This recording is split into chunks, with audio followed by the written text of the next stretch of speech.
روایتی تازه بر لوح کهن شامل تحلیل روایت در شعر نو ایران نوشته فرزاد کریمی منتشر شد.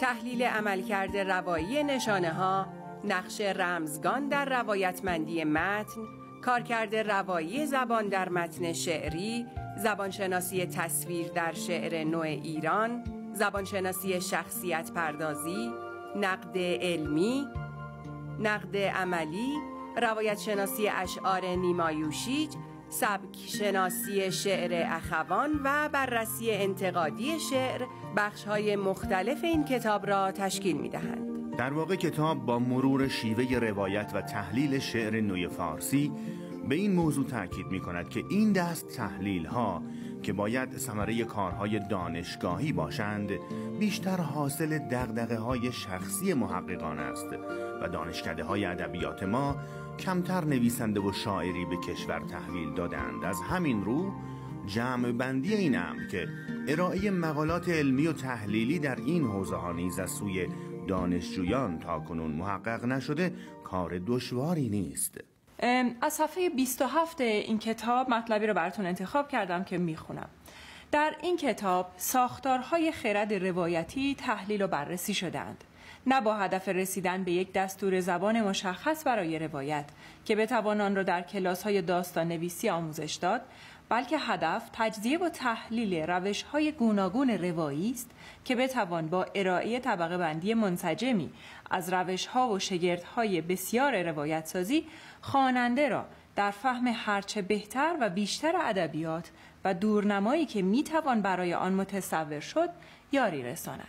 برای خرید کتاب روایتی تازه بر لوح کهن به کتاب فروشی ها یا سایت اینترنتی ikitab.com مراجعه کنید. گفتگویی داریم در استودیوی شماره 2 برنامه کتابنامه با نویسنده کتاب آقای فرزاد کریمی. آقای کریمی، چه خلایی باعث شد که شما این کتاب رو به رشته تحریر در بیارید؟ شعر نو ایران در معنای تام کلمه به عنوان متن شعری و نه متن داستانی و نه حتی متن شعر روایی در کشور ما تا حالا مورد تحلیل روایت شناسانه قرار نگرفته. این خلاییه که من فکر کردم وجود داره در نقد و نظریه ادبی ایران و سعی کردم در تالیف این کتاب تا اونجایی که ممکن هست این خلا رو پر بکنم.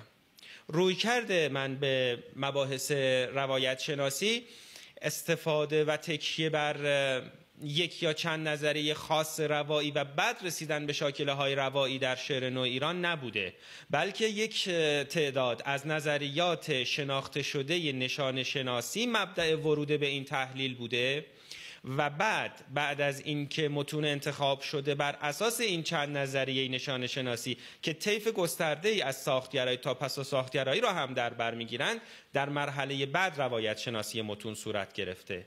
در واقع هدف بیشتر کشف عملکردهای روایی نشانه ها در متون شعر نو ایران بوده. بله، جالب بود، ممنون. ضمناً به ما بفرمایید که مخاطبین کتاب شما چه کسانی هستند؟ تصور میکنم کسانی که علاقمند هستند با رویکرد شناخت روایت‌های آشکار و پنهانی که در شعر نو ایران وجود داره وارد مطالعه شعر نو بشند. مطالعه این کتاب میتونه اونها رو کمک بکنه تا لذت بیشتری از این مطالعهشون ببرند و درک و دریافت بهتری از متون شعر نوی ما داشته باشند. ممنونم فرزاد کریمی، نویسنده.